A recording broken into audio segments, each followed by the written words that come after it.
খেলা হবে বিভিন্নভাবে হুমকি বার্তা, বিভিন্নভাবে বলা রক্তগঙ্গা বয়ে যাবে, বিভিন্নভাবে বলা এই আইন কানুন আমরা মানব না, সমস্ত কিছুতে জল ঢেলে দিয়ে আগামীকাল থেকে এসআইআর হচ্ছে। স্যার, এসআইআর তো হচ্ছে, কিন্তু প্রশ্ন উঠছে এসআইআর এর নাম অ্যাড হলো বাদ গেল, সমস্তটাই দেখবেন নির্বাচন কমিশন, সাংবিধানিক দায়িত্ব তাদের।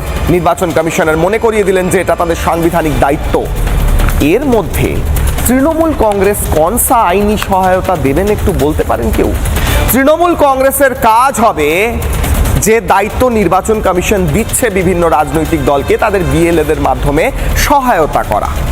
তৃণমূল কংগ্রেস খেলা হবে বলে যতই লাফাক দুহাত তুলে, আসল খেলাটা হবে নির্বাচন কমিশন যখন সাংবিধানিকভাবে যে অবৈধ ভোটার, ভুয়ো ভোটাররা রাজ্যে রয়েছে তাদের নামগুলো বাদ দেবে, যে নামগুলোর মাধ্যমে হয়তো অনেকটাই এগিয়ে থাকার কথা ভাবছিলেন এ রাজ্যের শাসক নেত্রী, শাসক দল। প্রশ্ন উঠছে তাই জন্য কি ভয়?